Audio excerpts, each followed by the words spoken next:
Some mysteries begin not with a bang, but with a quiet, unsettling silence. This is a story that begins on a peaceful beach at the dawn of the Cold War.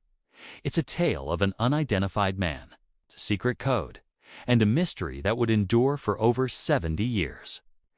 This is the enduring enigma of the Somerton Man.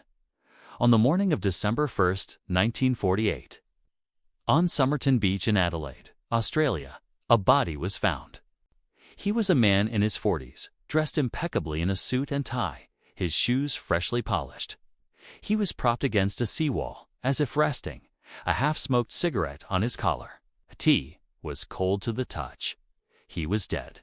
The police arrived, expecting a routine case. But they soon realized nothing was routine here. The man had no wallet, no money, and no identification of any kind. Even more strangely, all the labels and brand tags had been carefully cut from every piece of his clothing. It was as if someone had deliberately tried to erase every trace of who this man was. An autopsy was performed. The man was in peak physical condition. His last meal was a pasty. But the coroner could not determine a cause of death. There were no signs of violence or struggle. The prevailing theory was poison, a fast-acting and untraceable substance that left no clues. Who was this man, and how did he die? The police were completely baffled. The investigation expanded. They fingerprinted the body, but found no matches in any Australian records. They sent the prints around the world to Scotland Yard and the FBI. No one knew him. A public appeal was made. Dozens of people came forward to view the body, but no one recognized him. He was a ghost. A well-dressed man who seemingly belonged to no one and came from nowhere. Months passed. The case went cold. Then, a new clue emerged from a surprising place. Police found a suitcase that had been checked into the Adelaide railway station the day before the body was found. They believed it belonged to the mystery man. They opened it, hoping for answers. Inside, they found more clothes, also with their labels removed, and a few peculiar items. They found a stencil kit used for marking cargo, and a thread card of a specific orange thread. This type of thread was unusual, not commercially available. It had been used to repair a pocket in the man's trousers. But still, there was no name, no address, no key to his identity. The pathologist decided to re-examine the man's clothing one last time. In a tiny, hidden fob pocket sewn into the waistband of the trousers, he felt a small, tightly rolled object. It was a tiny scrap of paper, torn from a book. On it were printed 2 words. The words were in Persian shud. The police were stunned. What did it mean? Experts translated the phrase. It meant it is ended or finished. Was this a suicide note? A final, cryptic message. The clue deepened the mystery. The police now had a new mission: find the book from which this scrap was torn.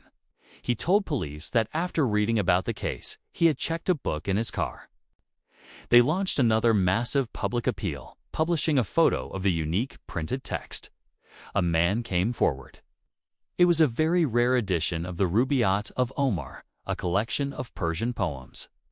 He had found it left in his unlocked car, parked near Somerton Beach around the time of the man's death. The police examined the book.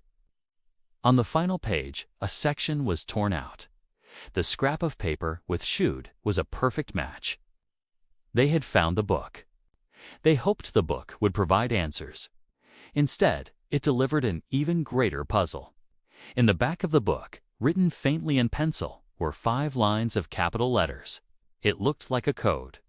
The letters were jumbled and made no sense. Top military and intelligence code breakers from around the world examined the text. To this day, the Somerton Man's code has never been deciphered. But the book held one more clue. A final, tantalizing piece of the puzzle. Also written in the back was a telephone number. It was an unlisted number. Police traced the number.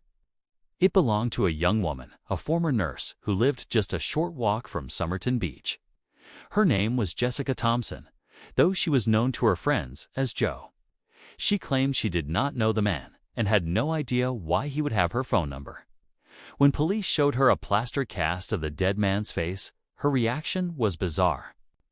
She was completely taken aback and seemed about to faint, according to the lead detective. But she denied everything.